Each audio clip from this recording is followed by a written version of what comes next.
दोस्तों नमस्कार। Colonel Ajay CO Ajay astro money guru first global astro finance digital channel से आपसे मुखातिब होता हूं। आज है सोमवार 8 जुलाई सन 2024। दोस्तों मसाले पर हर महत्वपूर्ण खबर से आपको हम रूबरू कराते हैं। दोस्तों हम वर्तमान ही नहीं भविष्य का भी करते हैं सटीक आकलन। मसालों में खबर निकल के आ रही है कि छोटी इलायची में रीपुलिंग की सीमा निर्धारित कर दी गई है। जानिए रिपोर्ट विस्तार से। दोस्तों छोटी इलायची में बहुत तेज़ी से उतार चढ़ाव को देखते हुए मसाला बोर्ड ने कुछ महत्वपूर्ण परिवर्तन किए हैं। इसमें छोटी इलायची की रीपुलिंग सीमा भी अब निर्धारित की गई है। अब ये जान लेते हैं कि इलायची की ये रीपुलिंग होती क्या है, केरल के उत्पादक इससे किस तरह से प्रभावित होते हैं और वेंडर्स यानी खरीदार नीलामी केंद्रों पर उत्पादकों से इलायची खरीदते हैं और फिर दाने के क्वालिटी, रंग, आकार और उसके तेल के क्वांटिटी के आधार पर उसकी ग्रेडिंग होती है। इसमें जो सबसे अच्छी ग्रेडिंग होती है वो अक्सर इलायची जो है विदेशों में निर्यात होता है और शेष बचे मालों की बिक्री नीलामी के जरिए की जाती है, जिससे भाव फ्लक्चुएट होता रहता है और उत्पादकों को अपना माल आकर्षक मूल्य प्राप्त नहीं होता है। इतना ही नहीं बल्कि वेंडर्स ऐसे छोटे छोटे इलायची के जो प्रोड्यूसर्स हैं उनसे भी इलायची खरीदते हैं जिनकी पहुंच नीलामी केंद्रों तक नहीं हो पाती है। वो उनको घर बैठे उनको दाम देते हैं। गौरतलब है कि मसाला बोर्ड ने नीलामी केंद्रों पर लाइसेंसधारी जो ऑक्शन बिडर्स हैं उनके लिए छोटी इलायची की रीपुलिंग की सीमा निर्धारित कर दी है।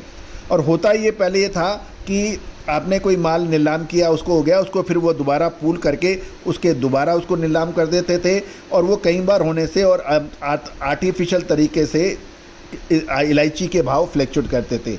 इसको रोकने के लिए मसाला बोर्ड ने पहले किसी एक नीलामी में 25 टन की रीपुलिंग की स्वीकृति दी थी।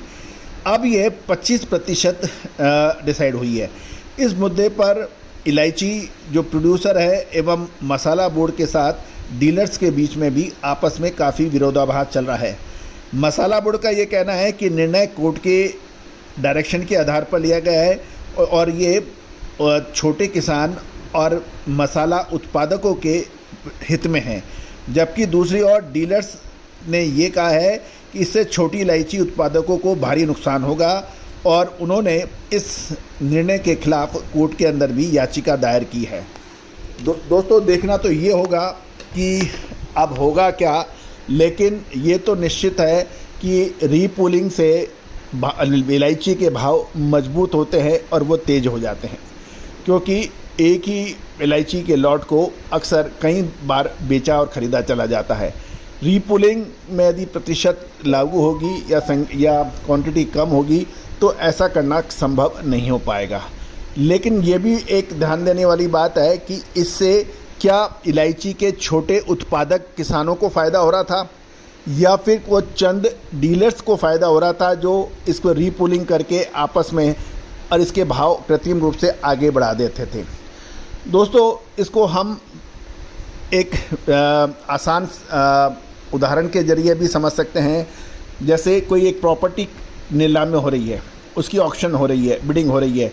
यदि कोई एक ग्रुप आपस में मिलके उसके ऊपर बोली लगाता है तो वो उस प्रॉपर्टी के भाव उस जो पुलिंग वाले ऑक्शनर्स हैं, बिडर्स हैं, उनकी मर्ज़ी से चलते हैं। ओपन होती है, बिडिंग नहीं होती है तो उसके अंदर कोई भी पार्टिसिपेट सही तरीके से कर सकता है, उसके भाव आ जाते हैं। तो इसमें चंद लोगों का फ़ायदा या फिर पूरा बड़े वर्ग को फ़ायदा, ये एक प्रश्न चिन्ह है। बिडर्स कहते हैं इससे इलायची के दाम अधिक होते हैं, उत्पादकों को अधिक दाम मिलता है। दूसरी ओर ये भी है कि आपस में पुलिंग करने से उन्हीं लोगों को फ़ायदा हो पाता है, बाकी लोगों को फ़ायदा कम होता है या नहीं होता है। तो दोस्तों इसकी जिद्दोजहद है। आपका क्या कहना है अपने कमेंट बॉक्स में हमारे अपनी कमेंट करके अवश्य बताइए। दोस्तों छोटी इलायची, बड़ी इलायची, अजवाइन, मेथी, सौंफ, कलौंजी, चिरौंजी, काजू, बादाम, किशमिश, केसर, इन सभी पर अपडेट, विश्लेषण, रिसर्च रिपोर्ट उपलब्ध है जो कि सहयोग राशि अदा उपलब्ध हो पाएगी। दोस्तों, ये सभी जानकारियाँ आपको महज एजुकेशनल और रिसर्च पर्पज़ के लिए दी जा रही है। किसी भी प्रकार के लाभ हानि की जिम्मेदारी हमारा चैनल नहीं लेता है। All the very best, good luck, happy trading.